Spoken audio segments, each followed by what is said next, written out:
Good evening, everybody. Or late evening, if you wish. On behalf of the Center for the Study of Slavery and Justice, I would like to welcome all of you to the 2013 Debra Lee Lecture in Slavery and Justice.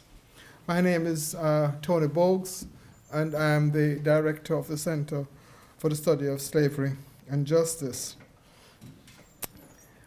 This lecture is essentially made possible by the tremendous generosity of Miss Debra Lee, who is an alumni of Brown and is now the president of BET, and has been an active supporter both of the work of the Committee for the Study of Slavery and Justice when we were in the committee stage in the early 2000s, and after the committee produced this report in 2007, has been very supportive of the work of the center. The report, as you all know, was adopted by the corporation, Brown Corporation, in 2007. And one of its recommendations was this annual lecture. And Debra Lee has since then made it possible for us to have this lecture. The other recommendation one other recommendation of the report was the creation of the Center for the Study of Slavery and Justice, which was implemented in July 2012. And today, Ms. Debra Lee is the co-chair of the External Advisory Committee of the Center, along with the former president of Brown, Dr. Ruth Simmons. So that on behalf, therefore, of the Center, I would like to thank Ms. Lee for her generous gift, which makes this lecture possible. And we at the Center eagerly really want to work with her in the next coming years as we try to build this center. Before I formally introduce our distinguished speaker, Professor Marcus Rediker, I would like to thank the center manager, Ms. Shana Weinberg, who sits there, for all the work that she has done to make this particular event possible. As the manager of the center, she was hired in October of last year. She has proven to be what I asked her whether or not she could be when I interviewed her, to be an anchor of the center and somebody that the center requires. And so I want to thank Ms. Weinberg publicly for the work that she has done. Now to Professor Rediker. I wish to begin with a claim. There are few historians today in the American Academy who are consistently preoccupied with the concerns of Professor Rediker. There are historians of slavery, maritime historians, historians of capitalism, historians of America as a world imperial power. And there are historians who attempt to probe specific periods and episodes of American history or world history. All these, of course, have their place and are necessary if we are to have an account of the past. However, no matter which perspective one brings to historical studies, there is no doubt that at the core of history, or rather of historical studies, is an interpretive project. History is about maybe what has happened, but historical studies, that is the writing and studies of history, is about what is said to have happened. It is about, if you wish, interpretation. Marcus Rediker understands this only too well and sees his work as interpretation from the perspective of those from below, a subaltern view, if you wish, about historical moments. It is that frame, the actions of the people below, the results of these actions, their interactions with power, the significance of these actions, and how these actions shape history that has become his central concern for many years and therefore shapes his historical writing and produces knowledges about the past. From his book Between the Devil and the Deep Blue Sea, to his work in the tremendous volumes about American Social History Project, Who Built America, a volume which I actually had in Jamaica. There were 2 volumes of it, and volumes which I had and walked around as I tried to understand American society before I got here. To his co-authorship with Peter Lineborough of his book, The Many-Headed Hydra, another book I kind of walked around with, talking about the many-headed hydra and the people who were in that many-headed hydra. To his book of Villains of All Nations, to The Slave Ship, and now the Amistad. In all these works, Marcus Rediker has been concerned with not only, if you wish, with the people in power, but has been concerned with what I would like to call the motley crew. And that is what I actually call the many-headed hydra when I walked around it. This is a book about the motley crew, and the ways in which this motley crew has attempted to make a life for themselves on the sea, through their labor, and yes, through revolt. In his work, he follows very closely the late English historian E.P. Thompson and the historians like Raphael Samuels, and others who has developed the idea and the frame of history from below. On the American scene, perhaps his work can be compared to that of the late Howard Zinn, as one person who comes to mind, amongst many others. However, there is a specific quality about Professor Rediker's work, which I want to draw to your attention. It is his art of storytelling. In a 2010 essay to honor Dennis Brutus, that remarkable South African poet and intellectual, and one of the persons who invented the sports boycott for South Africa in the days of apartheid, and also a man who, if I remember correctly, 25 years ago, regaled me about South Africa for one whole night in Evanston in Chicago from 7 o'clock to about 8 o'clock the next morning. 25 years ago, I'll never forget it. And him, when he, for doing that, taught me a great deal. In this particular essay in his honor, Marcus Rediker talks about what he calls a poetics of history below. And in talking about this poetics of history from below, Rediker talks about his grandfather. And this is what he says about his grandfather. My grandfather was a storyteller, a poetic storyteller, who was perhaps the oldest and deepest influence on my life choice to write the history from below. He helped me, Marcus Rediker says, to see and appreciate the poetics of struggle. This poetics of struggle, to understand it, if you wish, from below, from the people below, in my view, requires 2 things. One, it requires the capacity of storytelling, which Marcus abundantly has. But secondly, it requires grappling with voices in which we need to tell these stories. In his historical work, Marcus Rediker has found a way to give voice and speech, therefore not just to tell stories, to give voice and speech to the people from below, to give voice and speech to the slaves, the mariners, and castaways.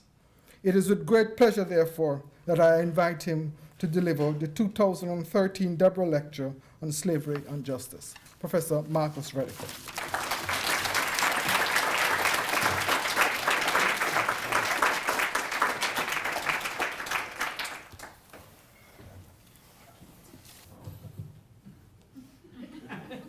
Greetings, everybody. Good evening. Thank you for coming out. And thanks to Tony for that very generous introduction. I love the fact that you mentioned my grandfather. Thank you. I also want to say at the very beginning of this talk that I have the highest regard for the Slavery and Justice Initiative at Brown University. I commend all of you for undertaking it. I think it may be easy to forget how much courage it took to look into the actual history of the slave trade and slavery at this university. I think a great many people were terrified of the prospect, but I think what's happened now is that Brown University has led the way, and other major American institutions must follow. So I think this has been a tremendous thing for this university, and I think the establishment of this center is very important, and I must say you could not have a better director than Tony Bogues.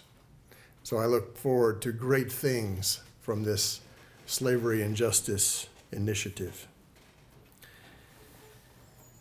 Okay, let me begin this talk, which is entitled The African Origins of the Amistad Rebellion, by asking, as I always do, how many people have seen Steven Spielberg's movie, La Amistad? Okay, quite a few. There's hope for all of you. There's a better, more interesting story to be told. And I thought what I would do is just begin by reminding everybody of what actually happened in the Amistad Rebellion, just to go over the basic facts so that we can then talk about why I wrote the book, and more specifically, how I worked to recover the African side of the story, which in my view is critical and had never really been properly studied before. Okay, so what happened? The year is 1839. Off the north coast of Cuba, a slave schooner called La Amistad is carrying 53 enslaved Africans, 49 men and 4 children, 3 little girls and a little boy, from Havana to a new sugar-producing region of Cuba. They're going to Puerto Principe. And on the 4th night out, there is a major rebellion on board the ship. The Amistad Africans rise up. They kill 1 member of the crew. They kill the Cuban captain of the vessel, a man named Ramon Ferrer. The ship itself is taken under their control. There are 2 slave owners on board, a man named Jose Ruiz and another named Pedro Montes, who styled themselves the owners of those 53 people.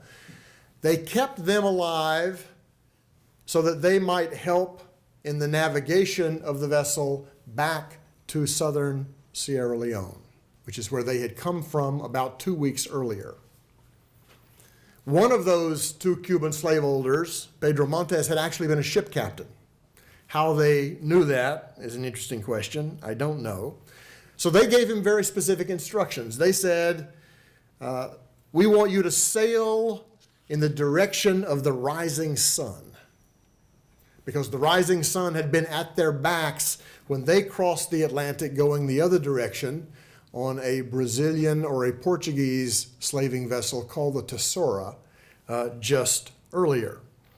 Now this man, Pedro Montes, was a shrewd man and a brave one. What he did was follow the instructions literally, or appear to, and during the daylight hours he would sail toward the east as instructed, but keeping the sails loose and flapping in the wind so as not to make too much progress. And then at night he would reverse course and then under full sail go as quickly as he could back toward the Caribbean and North American coast, with the hope of staying in the busy sea lanes so that someone would find them, recapture the ship, and save his life. Well, it's a long story, but as it happens, the Amistad Africans may not have known much about navigation, but they did know how to sail the ship.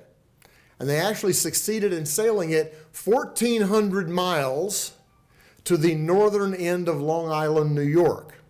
And this actually is depicted in this image right here. I don't think we can see it too well because of the light, but what you have is, here's the Amistad, and here is a group of the Africans who have come ashore and met with several white hunters. In the background, you can see here a vessel which is the U.S. brig Washington, a naval vessel, which is actually on its way to capture the Amistad. And at that point, the surviving Africans, there were about 43 of them still alive after 7 weeks at sea. They are taken by this U.S. naval vessel and towed to New London, Connecticut, then taken to a New Haven jail, and there began a 19-month odyssey through the American legal system. When they were in New Haven jail, a very important thing happened in that abolitionists began to flock to the jail in order to help organize a campaign on behalf of their freedom. This particular outcome, as you will know from the film, well, here's an image of a slave insurrection. This, of course, was the greatest nightmare of any slaving vessel, much larger vessel than the Amistad.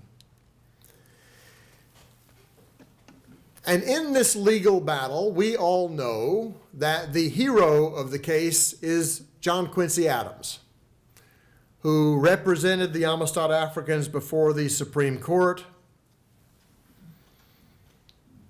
Victory was won, and they were eventually repatriated to Sierra Leone, departing in November 1841 with a group of missionaries who go back to bring the gospel to pagan and heathen West Africa.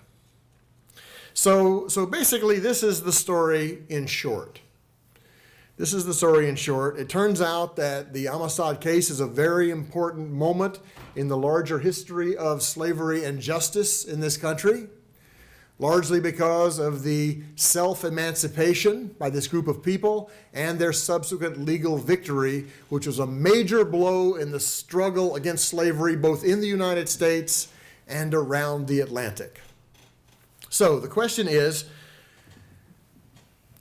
given the fact that this event had been well studied, and it had been, why write a new book about it? Well, actually it goes back to this image. In writing a book that Tony mentioned called The Slave Ship, A Human History, one of the discoveries of that book was that these vessels were designed to prevent resistance of any kind. The very vessels themselves, and then of course in addition to the design there was the hardware of bondage, the chains, the fetters, the neck rings, the manacles, the shackles, all of this designed to prevent these Africans from rising up. Despite all that, what I found was that, and what many other scholars have found, is that these uprisings were very common, much more common than we knew. But almost inevitably, whenever they happened, they were put down savagely by the captain and crew. And in the aftermath of a failed revolt on board a slave ship, I can assure you, and this is no hyperbole, the decks ran red with blood. Because exemplary punishments were always visited upon those who dared to resist their enslavement. So, slave revolts on ships were fairly common, but successful slave revolts were exceedingly rare.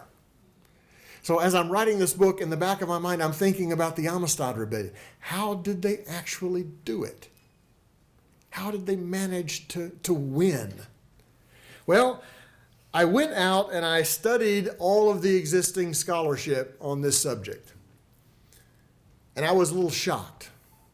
Nobody was really very interested in how they did it and how they actually organized the rebellion on board the ship. Nobody had really studied that. And I felt that something extremely important had been lost. But the other thing that increasingly bothered me was that the scholarship, like the movie, had concentrated so closely on the drama of the courtroom and the really brilliant speeches given by John Quincy Adams, that the drama of what happened on the deck of the Amistad had really been pushed aside. I felt like it was, in fact, marginalized. And that within that, the way the Amistad story was essentially remembered was that lawyers and politicians and abolitionists had essentially taken over the story. That's one level of interpretation. Another level of interpretation, and here the film, I think, was especially straightforward in this. The hero of the story is not only the white abolitionists, the hero of the story is the American legal system. Because after all, didn't this predominantly Southern Supreme Court rule in favor of the Amistad Africans? And doesn't that prove that the legal system works? Well, to this I ask, oh, do you mean the same legal system that's holding 2.5 million people in bondage? Is that the hero of this story? I submit to you it is not the hero of the story. That the real hero of the story are those 53 Africans led by this man, Sinka, or whose African name is Sengbe. But in most of the history, and certainly in the film, those people appear essentially as noble savages outside history and culture. They don't appear as real people at all. They don't appear as thinking, knowing, acting people who somehow figured out how to organize themselves to seize that ship and to make a freedom struggle possible. So what I've tried to offer is as Tony said, a history from below of the Amistad Revolt. And thereby, I hope to make the history from above look different. Because once you know what these Africans were doing, I think the whole legal struggle looks different too. Okay, so that's basically what I'm doing. Now let me say a word about sources. Because I think, actually I ran into this. I told some very distinguished historians that, well, I'm going to write about the Amistad case, and their response was basically, good luck. We know what can be known about that, and there's really nothing much to be known about the African side of the story. There just aren't any sources. You won't find any sources. Now, I have been hard-headed about this kind of thing for a long time, believing that you can find sources that make histories from below possible. And of course, the first thing I found was that the more that I studied the actual, literally what happened on the decks of the ship, I found more than 70 first-person accounts of it, told by 12 different people. The 2 Cuban slave owners, an Afro-Cuban sailor, 2 other sailors. One of them was from Puerto Rico, another was a Spanish sailor, and then 7 of the Amistad Africans told their version of the story, and many of these people told their story several times of varying lengths. So right there, you have a huge body of sources just about the rebellion, vastly more than I would have believed to exist. Then there's the other issue, and this was something that really became very important, and I did not understand it when I began the work. In order to know how sources were created about this case, you would need to know that jail in the early 19th century was very different from jail today. Jails in the early 19th century were very open institutions in which jailers wanted more than anything else to make money. Make money on the prisoners, make money on the prisoners' families, and make money on anybody who might want to see the prisoners. Well, here's what happened with the Amistad case. This became such a spectacular event, commanding so much popular interest, that literally thousands of people lined up outside the entrance to New Haven Jail, wanted to go in and see the Amistad Africans, and were required by the jailer to pay admission. They paid admission as if this was a commercial entertainment. This actually became a scandal. This jailer made so much money off these people. But here's the part of it that's most relevant for the question of sources. Those people who came through, a great many of them, ordinary people.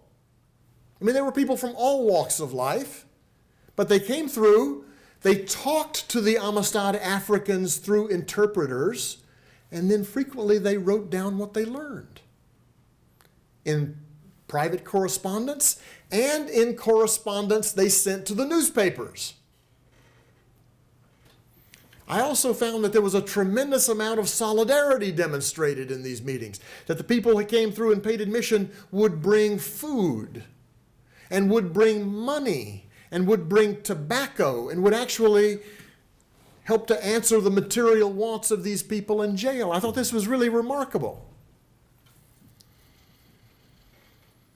Well, into the jail over this very long period of time while the case is in court came all of these people.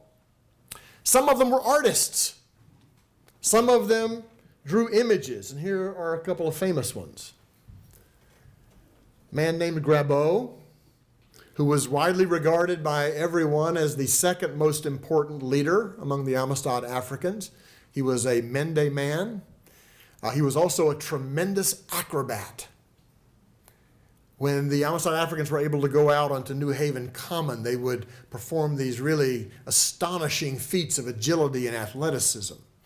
He was said to be around 4 feet 11, and he was said to be heavily tattooed, meaning that his body had ritual scarifications.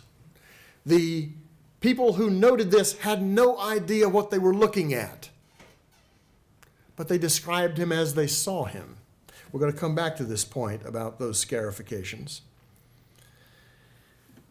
And then there's a little girl named Margru, who was herself about 9 years old when this whole thing happened. She ended up becoming a missionary in the long term and becoming a graduate of Oberlin College. So she actually left quite a few sources of her own. But my reason for showing you these images is look at the intimacy of these portraits. Look at what it's possible to know about these people. This I find to be a really extraordinary thing. So we had not only artists like this, we had another man who came in who was a specialist in waxwork. He created 29 life-size wax figures of the Amistad rebels. They ended up in Barnum's Circus. We don't know what happened to them. But this gives you an idea of the level of interest. Another man came in and painted a 135-foot panoramic mural depicting the rebellion itself, and he would take this around to different towns in New England and set it up and charge admission for people to see it, people who wanted to really understand this rebellion, see it at its moment of uprising. So these are the kinds of sources that we know about. There are actually detailed descriptions of that longer painting, which I've written about in the book. And then there turns out to be a lot of new evidence. And I don't just mean the newspaper articles, I mean other things that are really important. I'll give you just two examples. One of the most important things about the legal interpretation of the case is that by concentrating on when the case was in court, what it meant was that historians did not read newspapers when the case was not in court. And it turns out the most important time to be reading the newspapers is in the few months before the Amistad Africans actually go home to West Africa, because people are talking to them about who they were back in Africa. What were their homes? What were their occupations? And I found several letters published by a man named Samuel Booth, who was in fact a Yale undergraduate who was the teacher of the Amistad Africans. He met with them every day in jail, and he met with them most every day once they had achieved their freedom. He knew them like nobody else. And he wrote a series of very interesting letters, not only to individuals, but to a small abolitionist newspaper in Philadelphia, in which he gave very detailed accounts of precisely who these people had been back in Africa. Tremendously rich and valuable evidence. And then there was another source which I think has to be probably the greatest moment of research in this entire project. In 1852, a woman named Hannah More, who had been a missionary among the Cherokee, went to Sierra Leone to work in the Mende mission, which had been established when the Amistad Africans went back. 1852 now, 13 years after the original revolt and about 10 years after the Amistad Africans had gone home. Now, At a dinner at the Mende mission, there were about 4 or 5 of the veterans of the Amistad struggle still there. Most of them had gone home and found their families. So they went back to the freedom that they knew before their enslavement. But of those 4 or 5 who were there for this holiday meal, Hannah More asked, "What's your memory of the Amistad Rebellion?" And then she wrote it all down. So she actually transcribed an oral history of the rebellion as it was remembered by people who were directly involved 13 years later. And folks, there are things in this oral history, kinds of evidence, crucial kinds of evidence that you can't find anywhere else. Okay? I'll come back to that point too. So I think my point here about the evidence is that there is a truly massive amount of material which can be used to reconstruct a history from below. And in fact, I would go so far as to say, I am not aware of any group of slave rebels anywhere about which it is possible to know more. I don't think there's any other archive that is as rich as this one and will allow us to get to know people as individuals. So this is a really rare opportunity, this particular historical subject. Okay, so I want to concentrate in all of my remaining time on this issue of how do we get at the African side of the story? How do we do that? The first point is this. This is something that I think many, many scholars are now doing and are recognizing as absolutely essential. If you wish to understand the African origins of any particular part of American or Caribbean or Latin American history, it requires an immersion in the history and culture of different West African peoples. So I spent a lot of time reading about the different groups who made up the Amistad rebels. Most importantly, the Mende, but also the Temne and the Kono. So I read and I read and I read. Now, this itself produced problems because a lot of what I'm reading is produced by early 20th century British social anthropologists. This is a dilemma. You have to hold it up to a satanic light and read it backwards. This is what E.P. Thompson said. This is the method of history from below. So what I'm doing in studying this is that I'm trying to understand not just the cultural background, but discover whether there is a specifically West African or Sierra Leonean, or more specifically Mendean cultural logic to that rebellion. Is that something that can be reconstructed from the evidence? We have to work with the evidence. Well, I was building here on the work of some very important scholarship by 2 Sierra Leonean scholars, Arthur Abraham and Ionolu Usagia. Also, another historian by the name of Adam Jones has done very important work on what's called the Galenas Coast.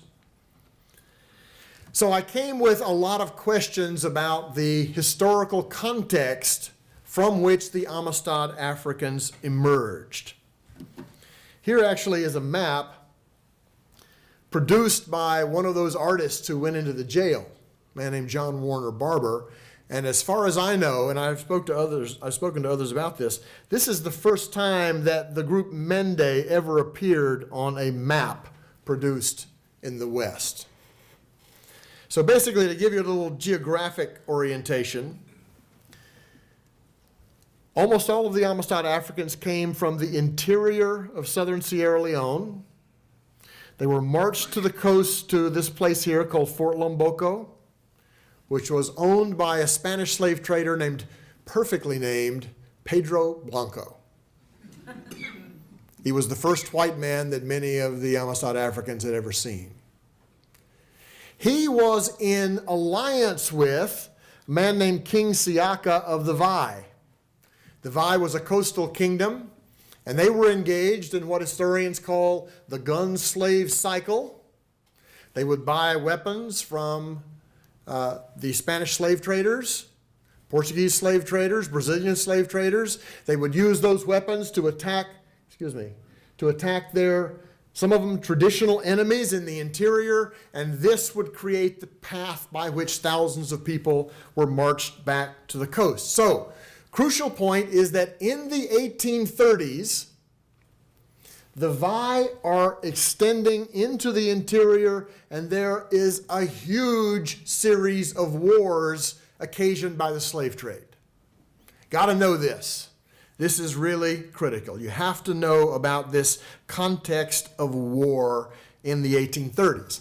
Parallel to that, and this too I must say was an exciting discovery, beginning in 1834, because King Siaka had accumulated so many slaves of his own, more than the Europeans were willing to buy, he had settled them in various towns to make their labor power available for slave ships whenever it came, and there was a whole series of slave revolts in southern Sierra Leone. There was marronage, the escape of people into difficult to reach interiors where they built autonomous communities. The things that we think of as going on in Jamaica are actually going on in Sierra Leone. Marronage and slave revolt. This too is an essential part of the context. So, within this context, who are these Amistad Africans? It turns out they were made up of at least 10, and my guess is probably as many as 15 different ethnic national groups. That original 53. So they were a motley crew. They were multi-ethnic in the extreme. As I've said, they were Mende, and it's a crucial point that about 2/3 of them were in fact Mende. That's a much larger proportion than you would normally find in the slave trade, where there was an effort to mix the different ethnicities to prevent their mutual comprehension. Mende, Temne, Bandi, Loma, Kono, Gola, and Sando are the peoples that I've been able to identify. But here's another important point about them. Because the Mende were the largest group, and because they were a dominant economic group in southern Sierra Leone, a lot of the non-Mende people spoke the Mende language because it was a language of trade. Many of these Amistad Africans could speak 3, 4, or 5 languages. So it's very important to know, when you think about that slave revolt, they could communicate with each other. This is a crucial part of their eventual success. We can also reconstruct a social profile. Who were they? They were rice farmers. They were also weavers. Cotton. Cotton make the hills white, one of the Amistad Africans told Sam Booth, their teacher. They were weavers. And crucially, all of the adult men were warriors. This was a requirement of living in southern Sierra Leone at this time. All adult males were trained to fight, to protect the village, to protect the town, and some people actually served as mercenaries in other armies. So this is really crucial. The other thing I wanted to find out was, in fact, what was the experience of the slave trade and how did that operate among these multi-ethnic Amistad Africans? And of course, what I found was something that most everybody has found, that beginning in places like Lomboko, and continuing on slave ships, continuing in this case in the barracoons of Havana, on the Amistad, and then in New Haven jail, there's a process, what anthropologists call fictive kinship formation. People who are not biologically related to each other begin to call each other brother and sister, and to knit back together a kind of kinship that had been shattered by their enslavement. Now, this is a very creative act. especially under such extreme circumstances of despair as on board the slave ship. So how did they actually organize themselves in this uprising? Well, I read everything I could about these southern Sierra Leonean peoples, and I discovered that they all had one very significant organizational experience in common. All of the men had been initiated into something called the Poro Society. The Poro Society, in Mende land as well as in all of the others, was a society that was made up of all adult men. It presided over the initiation of boys into their manhood. It settled social disputes. It was, in fact, a governing institution. And crucially, it declared war. And this is going to be important for the Amistad story. So I'm reading, and I basically developed this hypothesis that the Poro Society this is probably how they organize themselves. How would you prove that? Well, here I discovered a real dilemma. I learned that any man initiated into the Poro Society takes a solemn vow never to reveal its secret lore under any circumstances under pain of death. This is a problem for the historian who is trying desperately to find evidence of the Poro Society in and among these people. Well, I did finally discover the evidence. It did not happen during the entire time the Amistad Africans were in America. They remained completely true to their vows to say nothing about the Poro Society, and none of the American abolitionists or anyone else knew anything about it. It's just not mentioned. But when they got back to southern Sierra Leone, two really crucial pieces of evidence emerged that I felt confirmed my hypothesis. The first happened when the Amistad Africans actually get back to Freetown. There's this great symbolic moment when they're going ashore, and there are hundreds of people greeting them. These are the so-called liberated Africans taken by the British off of captured slave ships, and because the slave trade is now for most nations illegal in 1839. Or in this case, 1842. So these people are there. It's sort of a big deal to have people coming home to West Africa. This was very uncommon. There are actually some members of the families of the Amistad Africans there waiting for them, including Sinka's brother, who himself had been captured, enslaved, and then liberated from one of these slaving vessels. So this moment of truth comes. They're going to go ashore. There's a big crowd. The missionaries had one of the Amistad Africans to go ashore wearing their proper Western clothes, singing a Christian hymn. This was to announce their new identity as Christian people. Well, it didn't work out that way, because on the gangway, they start shedding those clothes, and the missionaries were not happy about it. From their point of view, this was regression to barbarism. That's the way they spoke about it. Paganism comes back. But then they eventually began to understand what was going on, because the Amistad men took off their shirts to show their country marks to all of the assembled, to say, this is who we are. We are Mende. We are Temne.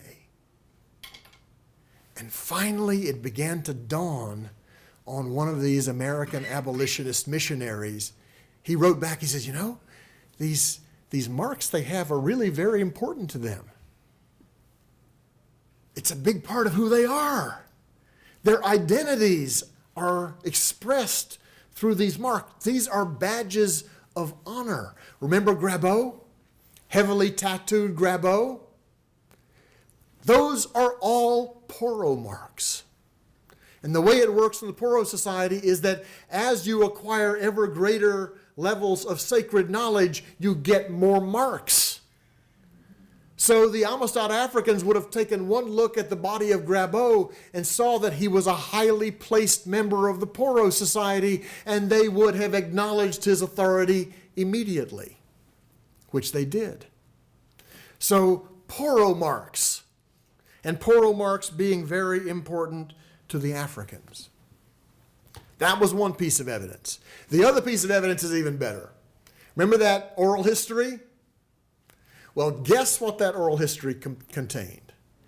It contained a description of the debate that happened in the hold of the vessel when these people were trying to decide whether to rise up and seize it. It's amazing. There was an old man named Lubos, as remembered in this history, and you would need to know that the elderly had special authority in these West African societies. This old man Lubos basically made a plea saying, "We are proud and a warrior people. And we have never really been properly defeated on the battlefield, and we must protect our honor and rise up and capture this vessel and go home." He made this plea. But it turns out not everybody agreed with that. There were 4 Bullam men, and here you can see the Bullam, closer to the coast, more involved with the slave trade, who said they didn't want to go along with this. So the debate then advances, and the 4 Bullam men are finally convinced, and then here's the key to the entire story. The way they remembered that moment was a direct reflection of the function of the Poro Society. The Poro Society's main purpose in all of social life is to create what in Mende is called Noyola, which means literally one word, meaning unity. That everybody is agreed that this is the right thing to do, this is the course of action. In describing the outcome of the debate, what the Amistad veterans told Hannah More was that as soon as the debate was over, we had one word. They literally gave the English translation of the Mende words for this. We had one word, and that one word was war. They were doing what the Poro Society always did. They declared war. These warriors in the hold of the vessel, these trained people, declared war. So this, I think, is very important, and there are other kinds of evidence to support all this.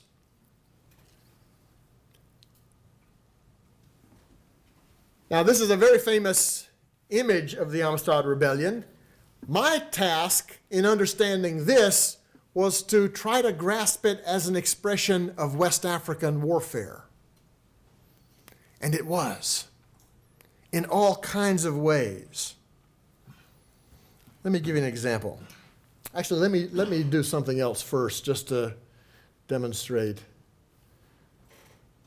how this matter of evidence works. This is a Temne warrior from the 1820s. With the preferred weapon among the Temne was the bow and poisoned arrow. But notice what the man has around his neck. This is a gree-gree bag or gree-gree box containing supercharged, spiritually powerful objects that warriors wear into battle to protect them. This is very common. Well, imagine my interest when an observer who had no idea what he was observing said, Sinka walked into the courtroom on the very first day with a snuff box around his neck attached to a ribbon. No idea what it was. But here is that West African warrior tradition and how it operates. The other thing I discovered is that the preferred weapon among the Mende was the cutlass. And you may know that in the course of the rebellion, they discovered a box of sugarcane knives on board the vessel. Well, one of the small victories of this research was that I was able to solve a minor mystery in the history of the Amistad, which was basically, how did they find the knives? Well, a British diplomat in Cuba wrote home to one of his superiors explaining how they did it. It turns out that the three little girls were not shackled or manacled in any way, and they went around the ship and opened all the boxes. Now, the guy who wrote about it said, oh, and they manifesting the curiosity of the female sex. I mean, he made it sound like they were on a shopping expedition or something, but they saw these knives, and of course they knew that this is what Mende warriors used. So they told the men, and suddenly what was meant to be a tool of exploitation, I mean, the Amistad Africans were meant to use these very cane knives to cut cane in Cuba. Those same weapons became their tools of liberation. I also found out that very specific Mende military tactics were used. The Mende always liked to attack on moonless nights, and so it was on the night of the Amistad uprising. And that when they attacked, they came out, and the flashing of blades was meant to cause their opponents to abandon position so they might capture the place they want. This is just what happened.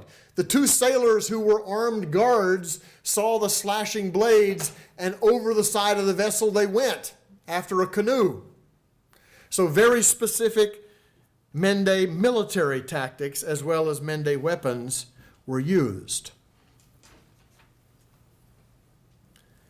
I found out that Sinka, the military leader, was a man who had a great deal of experience in warfare back in southern Sierra Leone. He was a known warrior, and a great one. He had the personal characteristics of a warrior. So in both Sinka and Grabo, you had the two perfect expressions of both military power and the sacred power of the Poro Society. And then one more. It turns out this event, this was painted by an abolitionist who had heard the story of what happened when the Amistad Africans came ashore. It's very interesting. When they came ashore, even though they were hungry and thirsty, their first question to these white hunters was not, can you give us water? Can you give us food? It was rather, is this slavery country?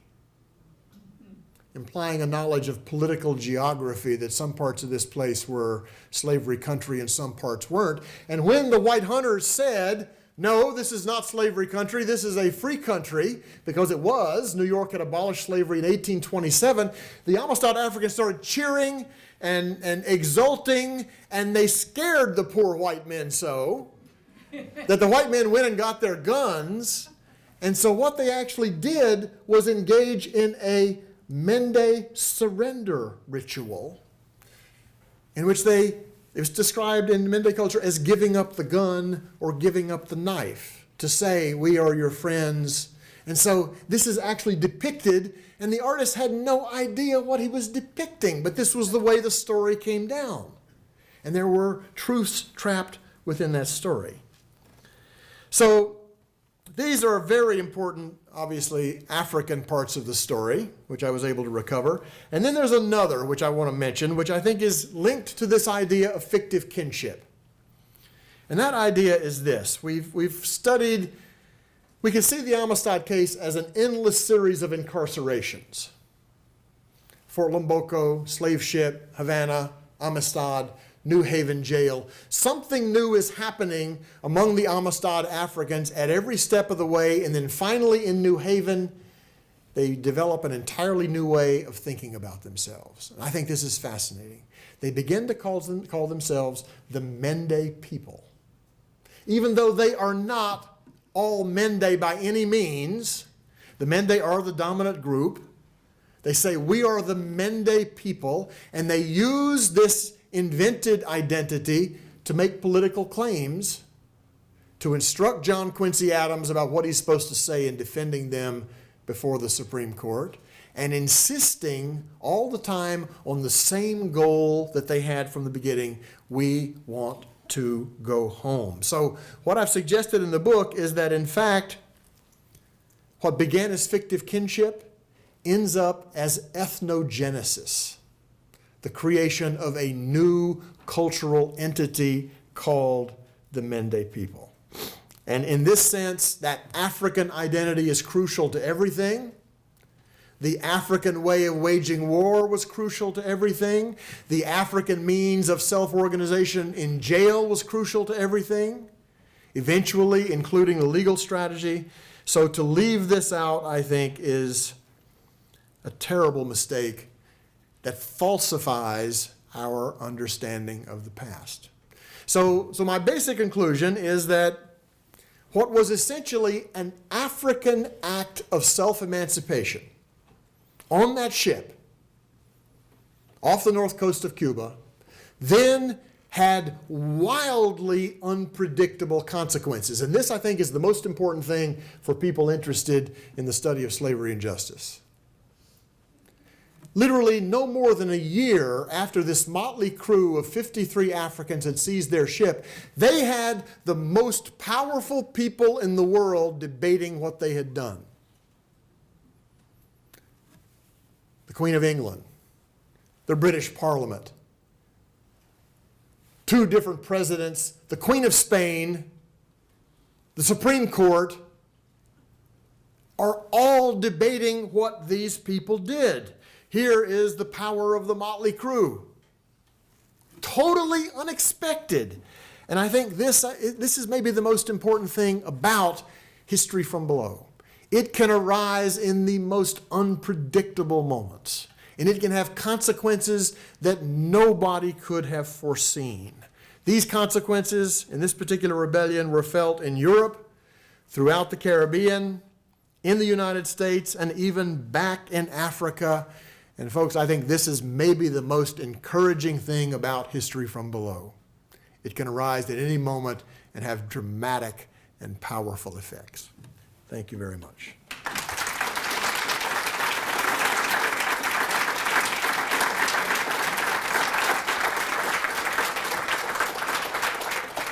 think we take some questions, right? Sure. Professor Rediker will take a couple of questions. Can we take 3 at a time, Marcus? Sure. Yeah. So can we have 3 at a time? Yes, 1. Let me just say 3 hands, or 2. Is there a 3rd? 3. Okay, 1, 2, 3. Yes, sir.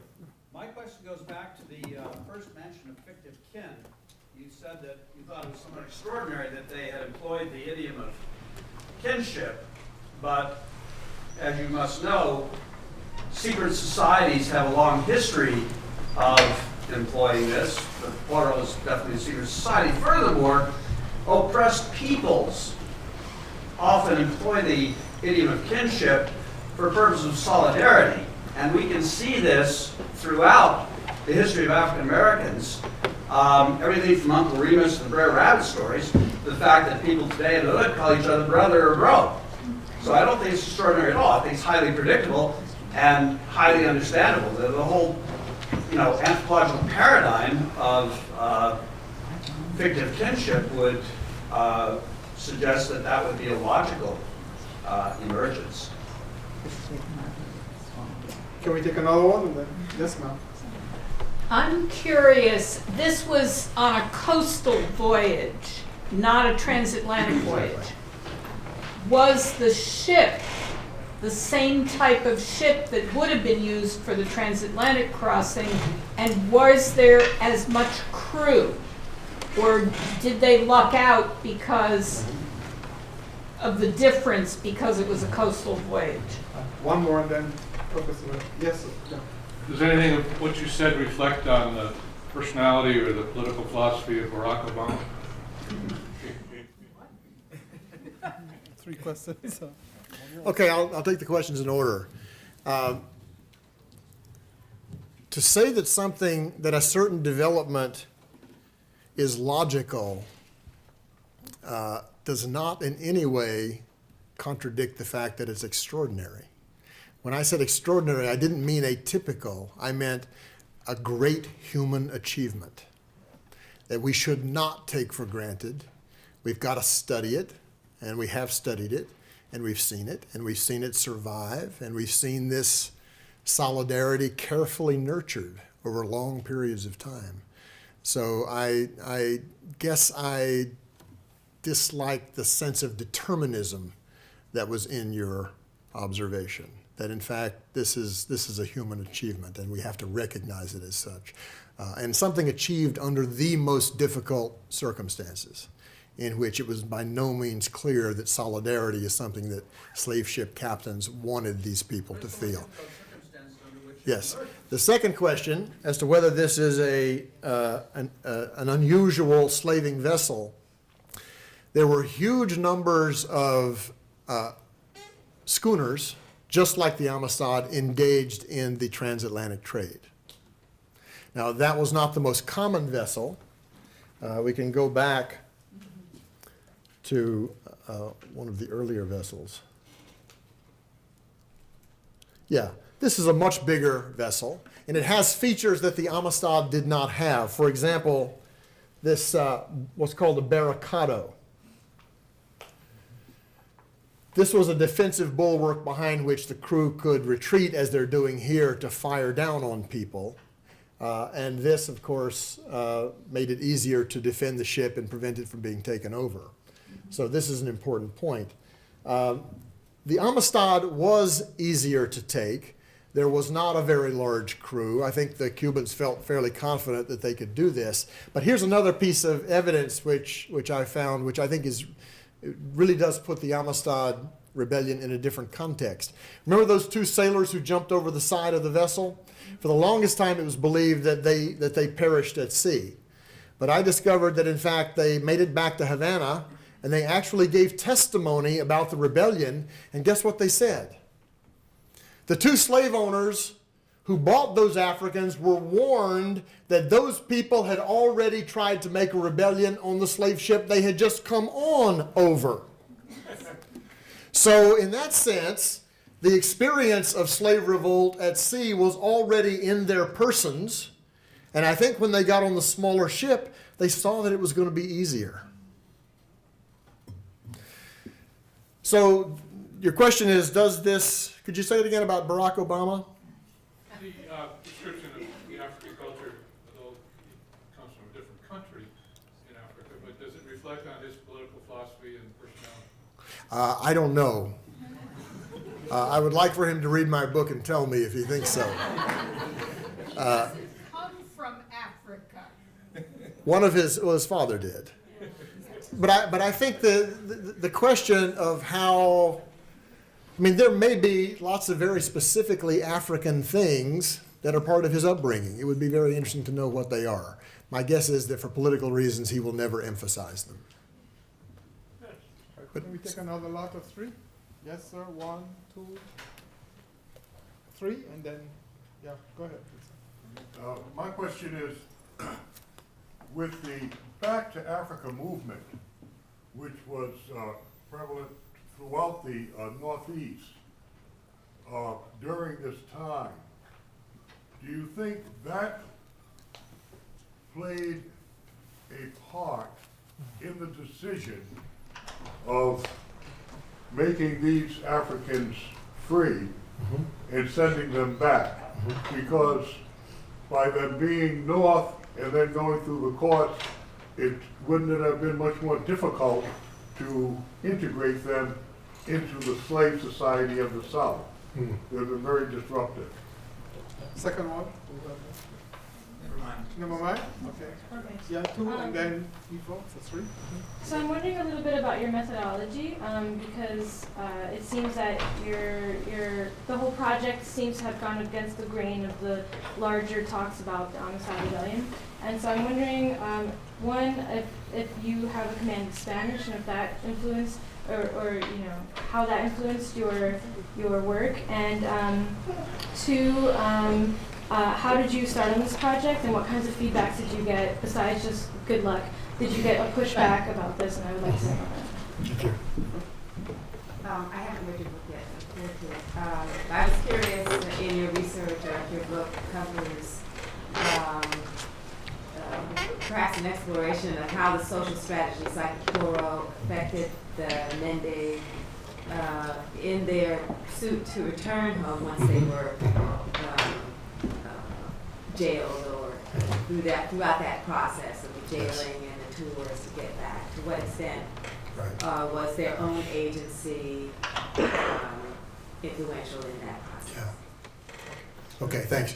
Yes, as for the Back to Africa movement, it is important that the Amistad case takes place in the context of the American Colonization Society's efforts to persuade African Americans or people of African descent to return to Liberia beginning in 1822. Now, my reading of the scholarship on this question is that the overwhelming majority of African Americans resisted that enterprise, basically saying that this is our country, our labor created the wealth of this country, so we want freedom in this country, not back in Africa. But I do believe that there is another way in which a kind of Pan-African idea informed this particular case and lots of others. And I'll put it to you this way. In writing The Slave Ship, what I suggested was that the new cultural formations that are taking shape on the lower decks of these vessels can be viewed in two different ways. When they're viewed from the African side, in a very real way, they're a kind of an expression of a proto-Pan-Africanism, in that lots of different kinds of African people are finding common cause because even though they may have been at war with each other for a long time, they now have bigger problems than each other.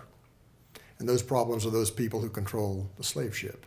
When viewed from the other end, what I and many others have found to be happening on the lower deck of the ship is essentially the origins of African American culture more broadly, from one or actually a variety of cultures in which new forms of solidarity will be discovered. So I think there is a kind of Pan-African ideal that is involved in this, and I think it's made stronger by the fact that the Amistad people were among the very few who actually were able to return. This is a very important part of their story, that they did actually recover their lost freedom, which was always what they meant by that was the lives we had before we were enslaved. So there is a transatlantic circulation of peoples. This would be especially of interest in light of some of David Walker's ideas about rebellion. So, okay, my methodology. I once heard Sidney Mintz say, my methodology is I read a lot of stuff and then I think about it and then I write down what I've learned. I know that's not quite fair. I think the method for doing history from below must always be one of, first of all, learning how societies create documentation about poor people. And learning how documentation was created about the Amistad Africans was crucial to this project, but that doesn't solve all the problems because then you have the question of translation and sometimes double translation. But the only way I was able to arrive at the isolation of some of these African currents of influence was by reading as deeply as I could in the African history and then discovering resonance between the documentary record of the Amistad and what it's possible to know about the cultures in southern Sierra Leone. And let me just give you one example of that, how it worked. It was always a great interest to me that when people described the acrobatics that went on New Haven Green, they singled out Sinka and Grabo as the two most talented athletes. Now, was it, I kept wondering, just a coincidence that those happened to be the two leaders of the rebellion? And then I discovered that training in the Poro Society includes advanced training in acrobatics as linked to warfare. So it wasn't accidental that those two people were in fact the best. They were the most advanced within the Poro societies of their day. So I think that's the way ultimately you decide. Any single piece of evidence derives its power from its relationship to hundreds and maybe thousands of others of pieces of evidence. So that's how you know whether something is reliable or not. Does that get to your question? Yes, and whether we can see the Poro Society operating in New Haven jail, for example, I think we can. I've described, for example, a ritual that the Amistad Africans enacted when they disciplined one of their own for stealing from someone. This would have been a Poro meeting and a Poro punishment. You can see it in other ways as well, through the way in which they always deliberated. In other words, in kind of classic imperial style, the abolitionists will always say, well, Sinka is your leader, you tell us what to do. And the Amistad Africans would say, we will all meet together as a group, and then we'll decide. Now, they acknowledge Sinka as their leader very clearly. And I actually went into this project thinking that Sinka may be less important than he'd been made out to be. Sorry. He's every bit as important, but within that specific cultural context. So I think that it is possible to see that this self-organization is going on. And by the way, when the news came of the Supreme Court ruling, what was especially fascinating about it was that the abolitionists were dying to know, what are you going to do? You're going to go home? You're going to stay here? What are you going to do? And Grabeau actually used this occasion to both express their collective ethos, but also to make a little bit of a joke, which had an interesting implication. He said, what are we going to do? He said, we'll meet, and we'll talk about it, and then we'll let you know. He said, we'll get Sinka to let you know, because and here he's kind of playing with their conception. Sinka is a very great man. He's our president. In fact, Sinka is the president of the poor. I thought that was a fascinating observation, that somehow this struggle should resonate far beyond this particular jail and should be something involving the poor in general. And I'm sure he said it with an impish gleam in his eye, but it's no less interesting for that. Last round. I want to first thank you, because we appreciate you being out here and how you've done so. I just want to throw a kind of question that sort of builds on the last one about the methodology, but hopefully it builds on it. So Andrew Del Banco has a book called The Abolitionist Imagination that came out last year, where he would take you and say Drew Faust to task for sort of being in search of heroes and taking the side of abolitionists and Africans to kind of romanticize this experience of slavery and escape, and to sort of be a part of a kind of cultural politics of sort of reinscribing, a legacy of prophetic protest, shall we say. And I want to know how you respond to those kinds of arguments when they, or if they come at you. And if Del Banco comes at you, Yeah. Could we get two more? Sure. Second, and then any more? Okay, so you. I just am amazed at the bravery and the courage, etc., of the rebels. But in all these endeavors, such as this, there's also an element of luck. And they had the gods looking down on them, because if they had ended up a little bit further south, they would not have ended up in Connecticut, which was the hotbed of the Underground Railroad. They got hooked up with this young lawyer who went on to become the founder of the American Bar Association, and his office out of Connecticut is in the Bar Association headquarters in Chicago now as a special exhibit. And they would not have ended up with John Quincy Adams if they'd been further south. And the one last... They might have gone ashore in Charleston. Excuse me? They might have gone ashore in Charleston, and I don't think they would have had the same outcome. Oh, no, they would definitely not. But, Connecticut was the center of the Underground Railroad. Yeah. The final thing was the, sorry, I lost it when you commented. Anyway, thank you for your presentation. Thank you. All right. All right, can I ask the counterfactual question there, since you brought up Charleston as a possible outcome. Do you have any sense of what might have happened? It seems to me part of what's interesting about this particular historical moment is it's after the end of the transatlantic trade in slaves, it's before the end of slavery per se. And so we're in that kind of weird moment, especially in the United States, where they're looking at, there's already been emancipation in the British Caribbean. So do you have some sense of how that moment factors into what they're doing? And I know it's speculative, but what would have happened if they ended up in Charleston? Okay. Let me deal with the Charleston question first and maybe talk about the larger context. What's interesting is that we know that the voyage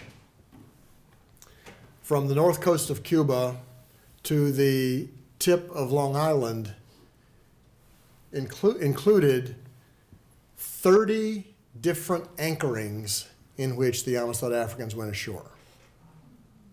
They went ashore 30 different times, mostly to get water. We don't know where they went ashore, but I think there's a chance that they went somewhere ashore in the South, asked the question, is this slavery country, and then got the hell out of there. I think it's a very real possibility. And of course, Pedro Montes, the Cuban captain, his desire was to go to Charleston. So clearly something happened that they didn't allow him to do that. He said in his testimony that he wanted to go into Charleston. That was the port he was aiming for. They wouldn't let him.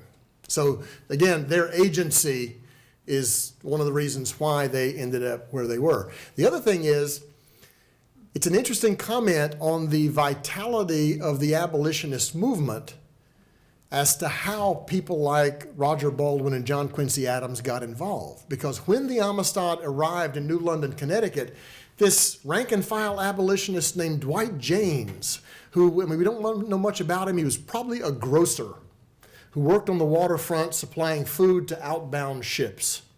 He got onto the Amistad immediately and started gathering evidence, and then went home and wrote the most astonishing series of letters to Baldwin, Lewis Tappan, all of the leading abolitionists of the day, in which he presciently described exactly why this was an important case and exactly how they were going to win it.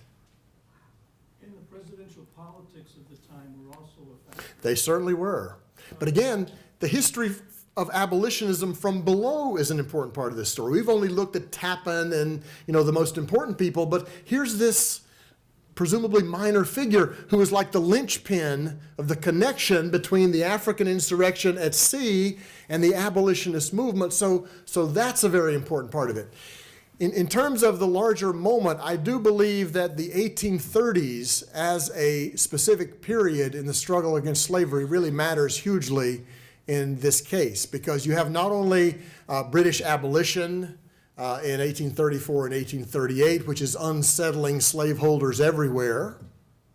You have a whole series of quite dramatic slave revolts. Nat Turner in 1831, the Mende Rebellion in Brazil in 1835. There are several revolts in Cuba. So there is this sense that this is a period in which there is a lot of resistance. I tried to find out if the Amistad Africans knew about any of this other resistance other than what was happening back in Sierra Leone. I couldn't discover that they did, but I do think these things did have a cumulative impact in terms of how people saw them. And I do think that one of the things that's so important about the Amistad case is that it was a successful revolt. And we know that, the Haitian Revolution on a much grander scale, which Tony can tell you about, was really the beginning of the end of slavery, as we knew it. But when a successful slave revolt then gets debated within the United States, it's a fascinating thing. And there was actually one more image that I didn't show that I will show, and this I think is kind of indicative of how wild this thing got. This is a depiction of Sinka with his cane knife on the deck of the Amistad in the pose of a Roman conqueror. Now, if anybody here knows how people of African descent were usually depicted in the 1830s, these so-called Babylician prints, these extremely racist characters, you could not find a more stunning contrast than this. And so when I first saw this, I thought, there must be some really militant abolitionist group out there. Well, guess what? This image was produced by an artist working for the New York Sun, the penny press newspaper, like the tabloid of the day. Why? Because they thought that this slave rebel dressed as a pirate would sell newspapers and sell prints. And guess what? They were right. And in being right, they promulgated a very positive image of the rebellion in a society in which people were terrified of slave revolt. So there are all these really, this project had so many unexpected dimensions to it, and this is certainly one of them. Yes, I was going to come back to Andre's question. I have not read the book that you mentioned, so I can't speak about it specifically. But I will say that to the extent that we think that slavery is still a matter requiring retrospective justice, we need to think about how it was resisted. And I think that is a story with heroes and villains. I think we have to ask the question, who did what to whom with what lasting consequences? Truth is, we still live with the implications of slavery every single day. Tricia likes to talk about structural inequality, which is one outcome of this long battle. So I think that people who are afraid of heroic narratives are somewhat afraid of the issue of responsibility for the past. And I think that's something that at a place like the Slavery and Justice Center, we really ought to be talking about. On that note, can we thank Professor?